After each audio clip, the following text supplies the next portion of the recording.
No encontro passado, nós começamos a falar sobre o pilar da espiritualidade. Conceituamos ele com a ajuda de alguns autores e na própria definição de espiritualidade nós já vimos que espiritualidade e religião não são a mesma coisa. Algumas ou várias religiões, né, são um caminho para a espiritualidade, mas não é o mesmo conceito.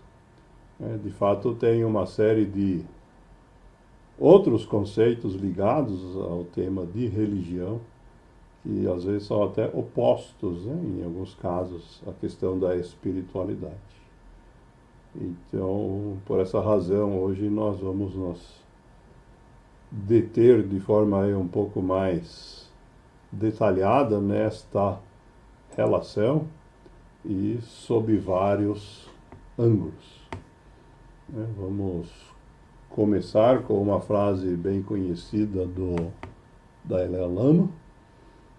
Ele é um líder aí de um ramo do budismo tibetano. O Tibete é anexado à China, então formalmente ele é chinês. E ele prega a convivência, entre todas as religiões. Então ele nos lembra disso com essa frase, dizendo que a religião é como sair para jantar com amigos. Todo mundo pode pedir algo diferente e ainda assim sentar-se na mesma mesa. Fazendo analogia, da mesma forma como na hora de pedir a comida, nós não somos obrigados a todo mundo pedir o mesmo prato. Nem todo mundo é obrigado a ter a mesma religião e ainda assim dizer, é possível convivermos.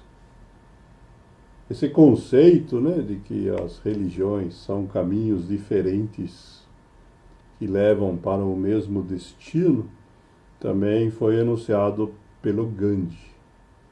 O Gandhi escreveu dizendo que não tem importância se seguirmos por caminhos diferentes, desde que alcancemos o mesmo objetivo.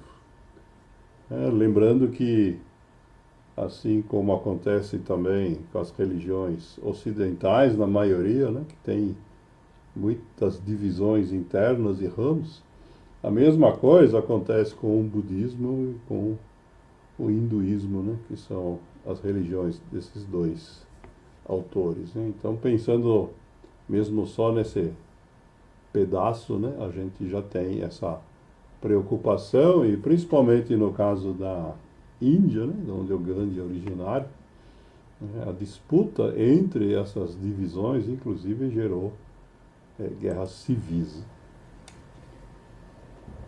Mas essa é apenas uma das relações, com a religião. Outra dimensão é tratada pela Elizabeth Gilbert, uma jornalista americana contemporânea, que traz a combinação aqui, a oposição entre as religiões que prometem uma recompensa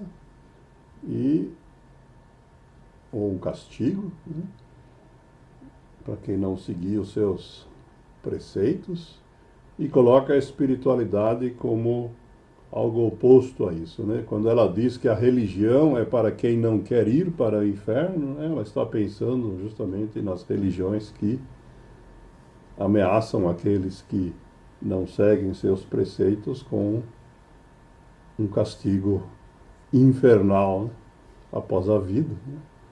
E ela diz que a espiritualidade é para quem já esteve no inferno, para quem já esteve por lá, ela diz. Fazendo referência, então, àquelas pessoas, como nós conhecemos muitas, que passaram na sua vida por dificuldades ou adversidades muito graves e que então se valem da espiritualidade como uma ferramenta para superar essas dificuldades, né? Essa é uma das razões pelas quais a gente está estudando esse conceito aqui.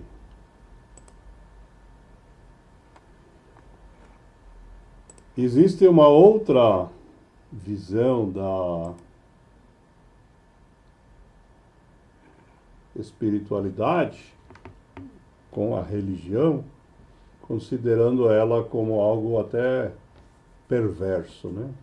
Nós temos aqui uma breve anedota que diz assim: conta-se que um filósofo conversava com o diabo quando passou um sábio com um saco cheio de verdades, do qual uma caiu. Alguém a apanhou e saiu correndo, gritando: encontrei a verdade. Perante esse quadro, o filósofo disse para o diabo: aquele homem encontrou a verdade. E agora, todos vão saber que você é uma ilusão da mente. Mas o diabo respondeu: está enganado. Ele encontrou um pedaço da verdade. Com ela, vai fundar mais uma religião. E eu vou ficar mais forte. Assim disse o diabo nessa historinha. Então, mostrando, na verdade, de uma forma alegórica, né, como que aquilo que alguns chamam de verdade com V maiúsculo pode acabar sendo usado para manipular as pessoas. Essa questão já foi identificada há alguns séculos, né? O Schopenhauer escreveu que todas as religiões prometem uma recompensa. Mas, diz ele, a recompensa é pela excelência de propósitos ou do coração. Mas nenhuma religião oferece recompensa pela excelência do pensamento ou do discernimento. Então, ele já chamou a atenção para isso há bastante tempo. De fato, essa questão da manipulação das massas já foi reconhecida, inclusive, no Império Romano. O Sêneca escreveu dizendo que a religião é considerada pelas pessoas comuns como verdadeira, pelas sábias como falsa e pelos governantes como útil, né? Mostrando então essa diversidade de opiniões. E se a gente quiser trazer isso para mais perto da realidade que a gente vive, nós temos aqui uma frase da ativista americana Susan Anthony, que serve muito bem para os dias atuais que a gente vive. Diz ela assim: desconfie dessas pessoas que sabem tão bem o que Deus quer que façam, porque percebo que sempre coincide com seus próprios desejos. É uma dica valiosa, né? Quando a gente escutar, seja lá quem for, falando que sabe o que Deus quer, né, a pessoa de fato está se colocando no lugar dele, né? E é praticamente inexistente o caso de alguém que venha dizer o contrário, né? Certo? Essa é a base desse processo. Do outro lado, criticar a religião de alguém, nos lembra o filósofo contemporâneo Sam Harris, é tabu. Diz ele, é tabu em nossa sociedade criticar a fé religiosa de uma pessoa. Esses tabus são ofensivos, profundamente irracionais, mas pior do que isso, eles estão matando pessoas. Esta, diz ele, é realmente a minha preocupação. Minha preocupação é que nossas religiões a diversidade de nossas doutrinas vão nos matar. Estou preocupado que nosso discurso religioso, nossas crenças sejam, em última análise, incompatíveis com a civilização.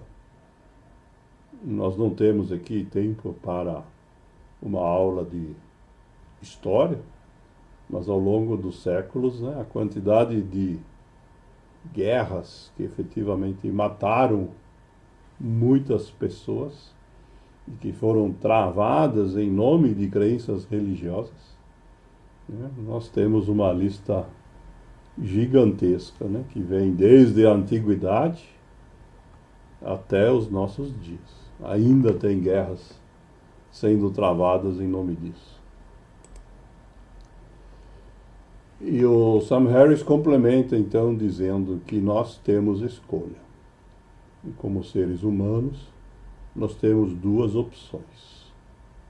Temos uma escolha entre diálogo e guerra, entre diálogo e violência. E comenta ele, a fé fanática é um obstáculo ao diálogo. Nós já tratamos do fanatismo em outros momentos e sabemos das dificuldades que ele gera.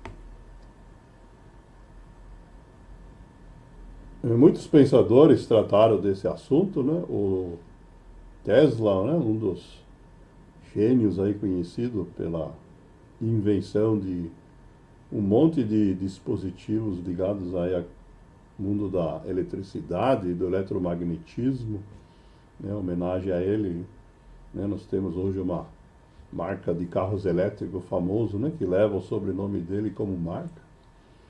Mas ele viveu aí na virada do século XIX para o século XX, nasceu no que hoje é a Croácia, na época era parte da Sérvia, e esse processo de violência baseada na religião, nessa região dos Balcãs, é muito intensa há muitos séculos, né?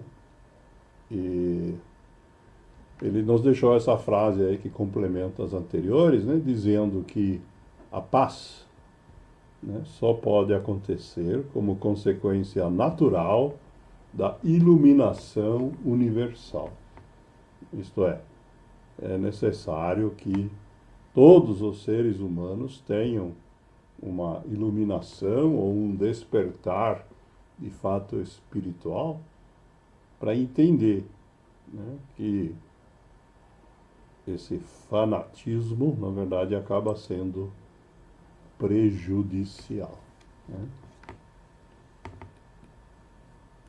Uma outra forma de enxergar a dificuldade, né, que as religiões representam, sem a gente pensar em violência, mas pensando na questão mesmo de compreensão ou discernimento, é colocada nesse trecho aqui do Eckhart Tolle, né, outro que já citamos muitas vezes.